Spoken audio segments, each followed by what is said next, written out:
Hi guys, I'm back. Today I want to tell you a little story. One day, a great leader of a strong country passed away. A new king took over, and this king knew nothing of the history, of the people, or anything the former king had did for the people.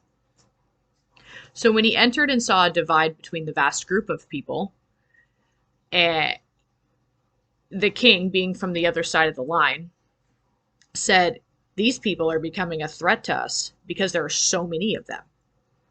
We must find a way to put an end to this." So he made it very difficult for them. He made them slaves, insisting brutal work upon them, making it harder at the drop of a hat. The minute there was new information that came down, he made it extra hard. So he decided to create a new law, or a mandate, which is how it's worded in the story, so that all the midwives and the people of a certain belief, race, and mindset, only because he received information that threatened his regime. It was a different way than his own way. So when these two women, now mind you, these two midwives were from his side of the line. They were also just regular, like, midwives. Chose to go against the common practice that had become. They risked their lives, their professions, their family's welfare to save a generation of people. So, as a long-term result of that non-compromising stance that they took, they said to the king, when he was determined to know why, that the babies were still being born and growing up.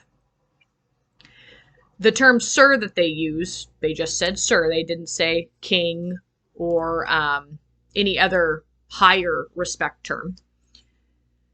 The women are having babies faster than we can get there in time. They weren't slow giving birth like our people. So then as a result, the king put down another law stating to have the families themselves kill their children if they were boys when they were born. Then a mother during that time had had a baby boy, and she couldn't bear the fact of immediately throwing him into a river to kill him. So she hid the baby for 3 months. Then she realized that she couldn't hide the baby boy anymore. So she took a basket and laid him among the reeds in the river. The boy's sister watched from a distance to see what would happen to the baby. But who would have thought that that baby boy, because of what that mother did and what the little sister goes on to do, would grow up to be Moses? Yes, I'm telling a Cliff Notes version of Moses, who would be found by the Pharaoh's daughter and get nursed by his own mother to go on to be an advocate for the Hebrew people. Those Egyptian midwives are the reason that our generation is here today. They saved the entire generation of the Israelite people, and they continue to grow and vast, and here we are today, still talking about these two Egyptian midwives. Just think if these women would have backed down and followed orders and feared man over God, we would not be here. God still has a plan. We make our plans, but God determines our steps. But they chose to defy a mandate that saved an entire generation because they knew God was bigger than Pharaoh's demand. Think about that for a minute. Taking a stand against something that you know is wrong. Yes, I understand that the way this is going to come out is going to sound extremely controversial. But this applies to any generation, to any situation. Faith over fear.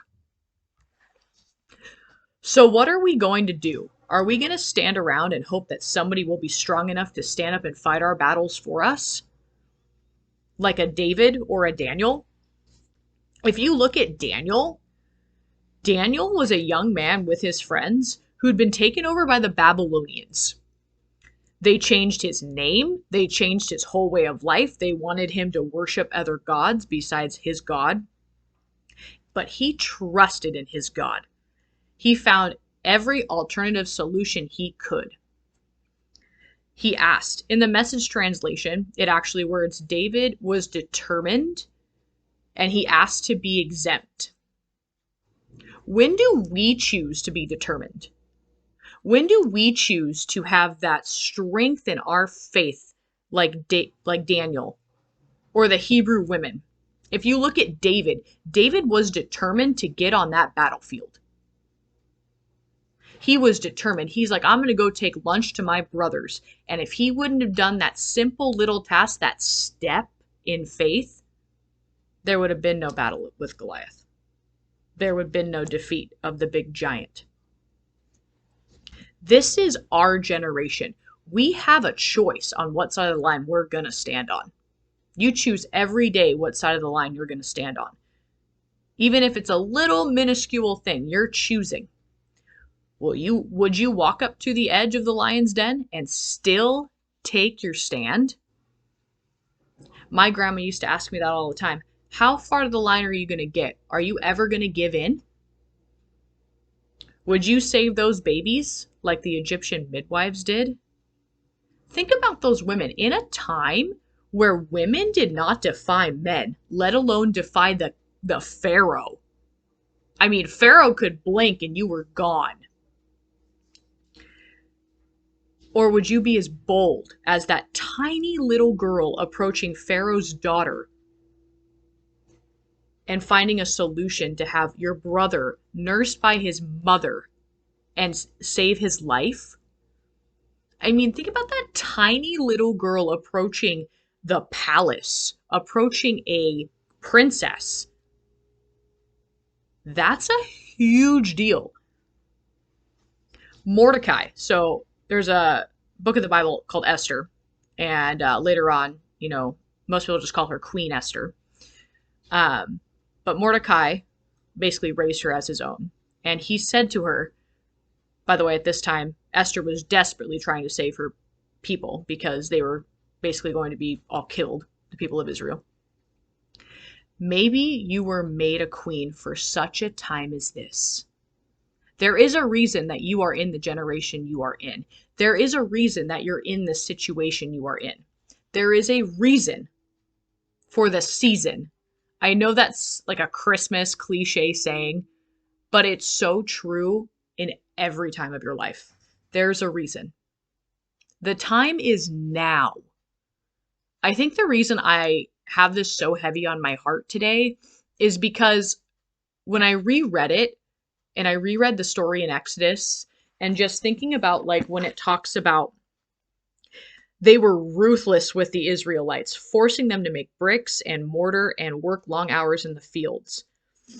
And the Pharaoh, the king of Egypt, sent this order to the Hebrew midwives, Zephaniah and Puah, which, yes, they were Hebrew midwives, but it's very interesting because when you get down here and they're talking about, why are you allowed the boys to live? They go, sir, the Hebrew women are very strong, and they have their babies so quickly, we cannot get there in time. They are not slow giving birth like the Egyptian women. They delivered both Egyptian children and Hebrew children. And yet they knew what side of the line to stand on. They feared God. And I think the thing that we forget is God blesses us for little acts of faith. Remember when I talked about Abraham was blessed because of his faith.